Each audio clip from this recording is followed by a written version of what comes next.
listening to the Fayetteville 411 podcast, produced by the City of Fayetteville, where you'll get information about city government and the programs and services we provide. You'll get topics of interest and an inside look into the various departments that help keep our city moving. I'm Sherry Crop. And I'm John Salling. Thanks for joining us for the Fayetteville 411. Today we are talking about employment opportunities with the Fayetteville Police Department, and joining us are Assistant Chief Kelly Berg, Officer Sierra King, and Officer Alexandria Pesha. And so police departments can have some of their own challenges when it comes to recruiting. What kind of things are you guys doing to recruit for ours? Yeah, sure. So thank you for having us today. I'm Officer King, and I'm actually the recruiter for the Fayetteville Police Department. So we go to numerous things monthly, from hiring events to career fairs. At least once a week, I'm going to career fairs, whether that's local here in the area, or most recently I was just over in Raleigh at a career fair that was held at the Hilton. I also go on post a lot, so to Fort Liberty. I go there twice a week to their transition centers and kind of talk to the transitioning service members and give them information about what their next move might be, just to make that transition a little smoother for them. I also go to Camp Lejeune, which is about 3 hours from here, meet with the Marine Post and do the same thing, talk to their transitioning soldiers. We utilize PIO a lot, our public information officers, and they do a lot of posts for us on social media, kind of showcasing the department and the recruitment process and things of that nature. I get a lot of interest on our website with our interest cards. So typically candidates that are interested in the process will put in an interest card to get some information, and I call each and every one of those candidates one by one and kind of have that one-on-one connection with them. Do you find that most of the people that are showing interest in applying for positions are civilians or people that have served in the military or have been police officers elsewhere before? I would say all of the three. So for the first point, civilians are always interested in the job. It is cool. Most people are pretty apprehensive as far as getting started because most chances they've never done anything like this before. So I kind of help them navigate that process. As far as prior service, they look to this as well. You know, they're used to being in a uniform capacity and operating in a structured type career. As far as laterals are concerned, which are officers that are employed with other agencies, I think either them moving here or them working locally with another department, it's enticing for them to come here because of the quality of training that we have here, and the opportunity for growth that we have within the department is always a big thing that they look for. And I would imagine that recruiting it has its challenges because, Absolutely. I mean, let's face it, it's a dangerous job. It is. It's a hard sell. To say the least, it is a dangerous job. I typically tell people if you don't have a passion for this, it's going to be hard to sell it to you. Your heart has to be in it to be able, to make it through the training and, take the highs and the lows that come with the profession. So I always tell people, make sure that you're 100%, committed to starting something like this, because that is a huge possibility that people come through the hiring process, get into the academy, and even get out on the road and they're like, hey, this is not what I signed up for, So it does look a little glorified in the movies and the shows and Right. stuff. And then when you're actually doing the job, it's a completely different realm that people just sometimes aren't prepared for. And sometimes it's a thankless job, Yeah, absolutely. Yes. So you don't come into this profession wanting accolades, Yeah. because rarely does that happen. You have to find that inner fortitude and that drive that really makes you passionate without getting patted on the back every day. So Yeah, and that's a good point, Chief. I hear that a lot. Like no one is telling me thank you, or no one is saying like I appreciate you or I'm proud of you or whatever the case may be. And it's definitely a self-motivated profession. That's exactly where I was going with Yeah. that. So thank you for answering No problem. that. And as far as for you three, what's your self-motivation? What keeps you guys going? Yeah, sure. I was in the military, so just a little background story of me. I served 4 years in the Army. I'm originally from Jersey. Always wanted to be in law enforcement, have a bunch of cops in my family. But in Jersey, it's a little selective to get into. The hiring process is completely different. So in ops for not joining the police department, I went into the military, ended up here at Fort Liberty, and we were destined to stay here for a little bit. So I was like, let me just give it a shot. And I've loved it ever since. I couldn't see myself doing anything other than this. So I'm a little unique in that I had thought about law enforcement, but I was really just more interested in, the investigative and the puzzles, and I was the weirdo that liked the crime shows and that kind of thing. But I have a master's in communication, so I actually always wanted to be a PIO. And I wanted to be PIO for public safety, and Fayetteville PD only had sworn PIOs. So I went through BLET so that I could eventually become a PIO. And there was no guarantee that was going to happen. And I'm very blessed to be where I am. I love being the public information officer. But that's kind of my self-motivating, is that I got to do something. I went outside of my comfort zone. So for me, that means an awful lot to me. And then because of that, my whole career trajectory, has just shifted. So many more things have opened up to me. My perspective has changed. So, my motivation is I got to do something really cool that I never thought I'd get to do. And so I get to stay here and help all these really awesome people continue to just show that the police department's here to serve everybody that's here. And I'm the old one in the crowd, almost 23 years. I always wanted to be a police officer, and we moved a lot, not from military, just weird things, my mom. Anyway, we'll talk about it in therapy. But my ex-husband brought me here in 91. He said he was going to take me all over the world. He left, I stayed. I needed a job, so I went to work at the jail. I became sworn there. I wanted to go become a sheriff, and they said, nope, you're not going to leave the jail. So in order to escape, I got hired by FPD. And my drive the whole time really was proving that I could do this. There was very few females.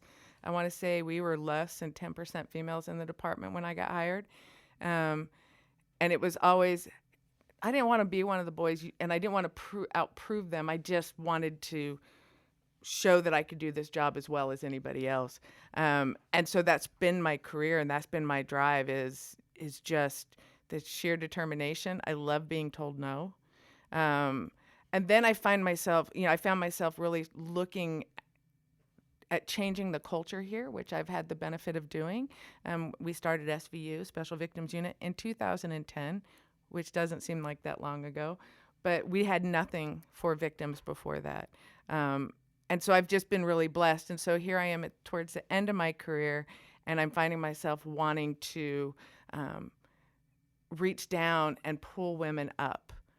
Because I think that we are such a huge department, or huge part of society, that we need to be a huge part of this organization, and we need to be reflective.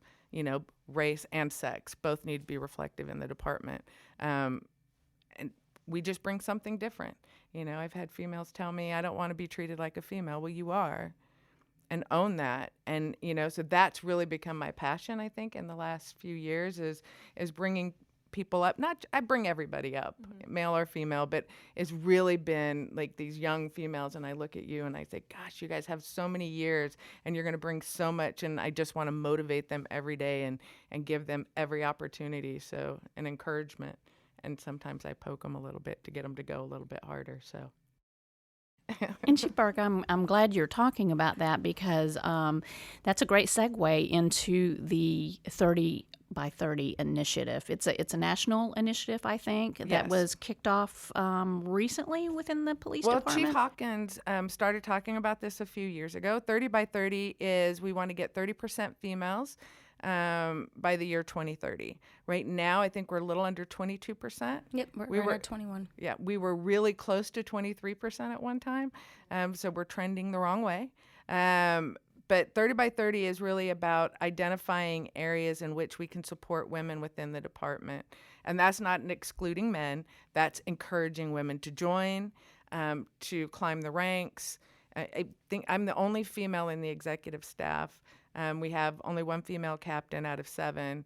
We have now 3 females out of 21 for lieutenants, and maybe 3 or 4 sergeants out of 52 that are females.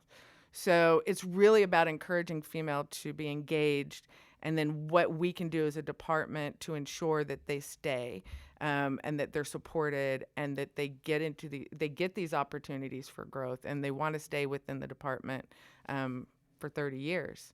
It's a long time for law enforcement. So it's just finding that motivation So we've been doing different things. We've had summits. I brought the National Organization for Women in to talk about women in history and how far we've come and how far we still need to go. So anything that I can think of that's going to support women, that's going to encourage growth and answer their questions. Big issue that we have is childcare. I know men have it as well.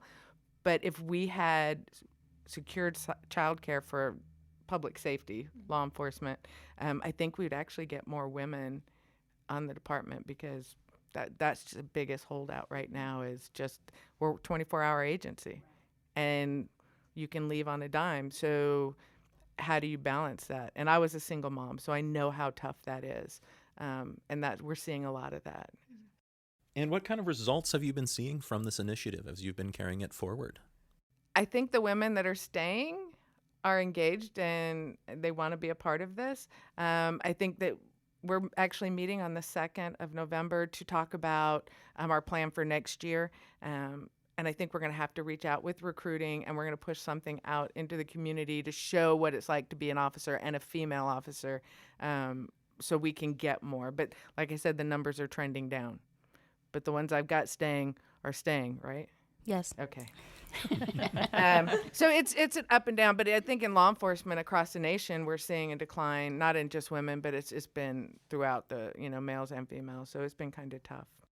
And we say the numbers are trending down, but we're still considerably higher than the national average. So we're trending higher that way, right? We are. For women, yes, we are much higher, which is a blessing. But to me, to go from 23 to 20, I know it's only 2, but it feels like I'm losing, and I don't want to lose any more females. So, yeah.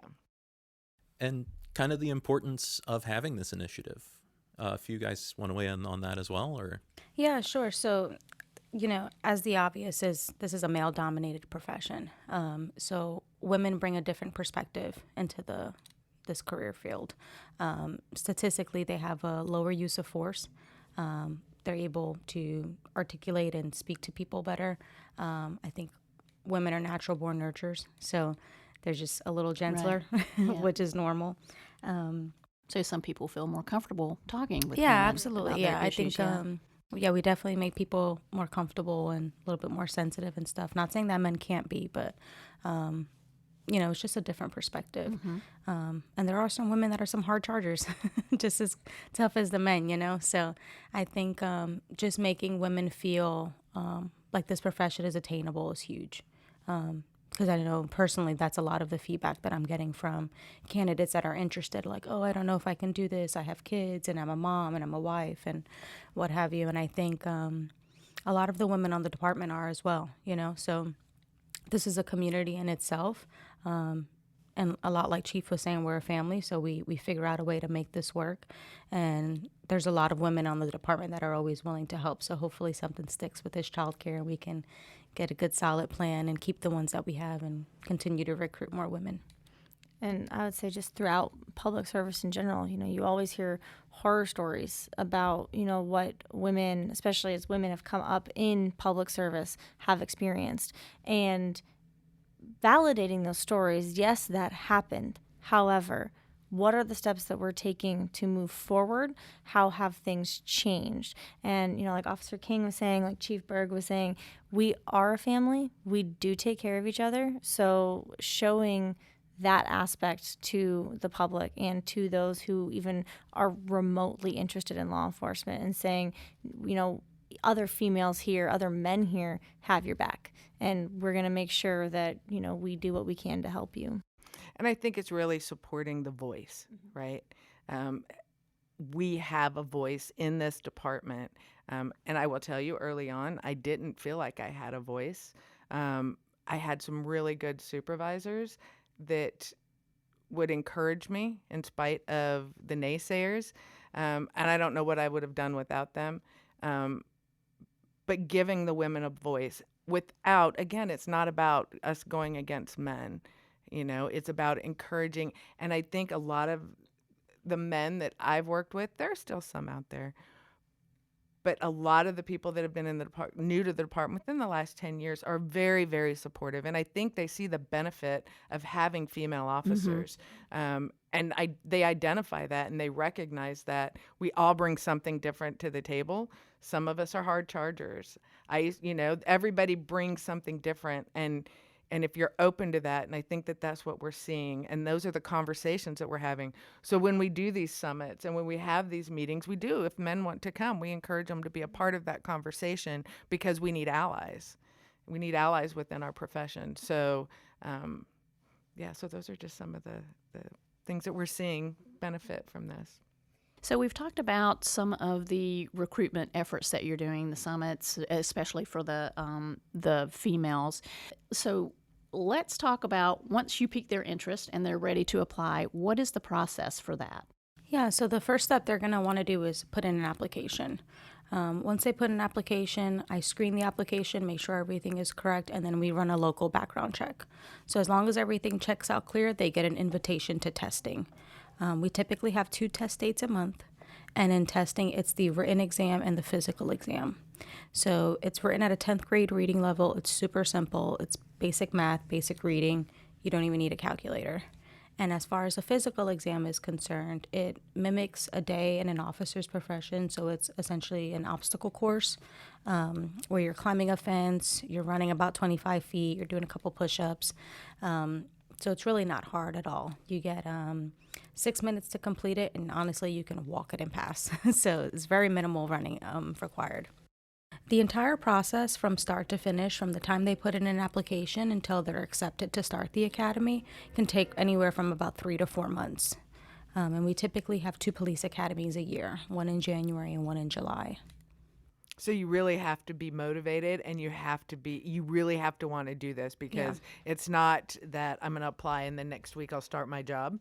It's a lot. You have to invest a lot of time and effort in order to get into this profession, which is great for us because if we get people that actually stick that out for that 4 months, sometimes 5 months, then they're going to be the ones that are going to stick around a while. Usually, not always, but usually. We hope so. But we hope that they stick the course.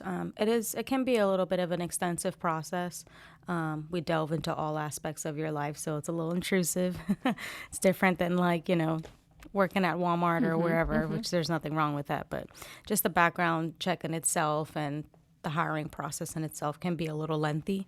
So we make sure that we maintain communication with them throughout the process just so that they don't feel like they're left in the dark or anything like that.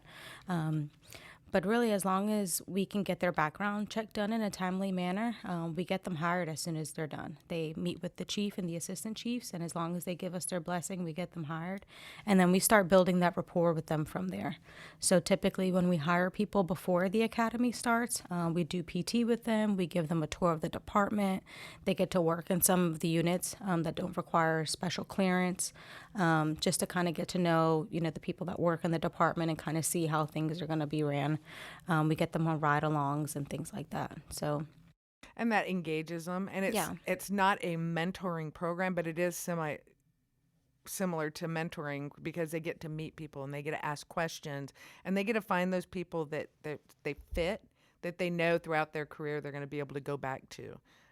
And so it's kind of interesting now that you're doing that. And you're kind of engaging them where now they want to be a part of this. Where before we didn't ever do that. It was, oh, you're hired, show up at the academy. Right. And I think that's huge now too, especially with this generation. It's all about communicating and making them feel understood and heard and kind of letting them know what's to be expected. So a lot of what the community wants to see is that the police department looks like them. Like it's a direct reflection of what they see every day. So I think that's huge for the 30 by 30 initiative, just because, women want to be able to see other women who look like them in professions like this, and men as well. So I was getting at something else because you kind of sparked something, but now it lost me. But okay, so as far as hiring people earlier and getting them into the department and stuff, like Chief was saying, getting them around those different types of units and exposing them to those people, I think that's huge for them as well. Just kind of seeing people who are sworn officers already and who they relate to. That way, once they get on the road and things of that nature, they can kind of pick up their niche and see what interests them. Talk about some of the various fields that you can go into within the police department. Yeah, of course. So everyone who gets hired makes it through the academy and graduates. They have to do at least 1 year on solo patrol before they can apply for any specialized unit. But we have numerous. They're all on the website. It's like over 30. But our investigations in itself. So we have, domestic violence, juvenile, special victims unit, like Chief mentioned. We have property, fraud, homicide, narcotics, gangs. I mean, the list is endless. Whatever you have even the slightest interest in, we have a place for you. As far as like the help me out here, like the specialized assignments, like our K9 team, where they deal a lot with the dogs. We have our emergency response team, which civilians know as SWAT. We also have that. We have an aviation team. The search and rescue team. We have an urban search and rescue team. Yep. So if you're into water and diving, that's for you. We have our civil emergency unit. Yep. We have our emergency unit. So you get trained on like all of the riots and the marching and all of that stuff. So we have negotiators. I just had to call one out last night. So we have the negotiators, and I mean the training in itself is endless. For people that stay here a long time, I mean, wealth of knowledge. And most people that don't, they soak up all the knowledge that they can and then take it with them. So I mean, this is definitely an agency where there's huge opportunity for growth and to learn a lot.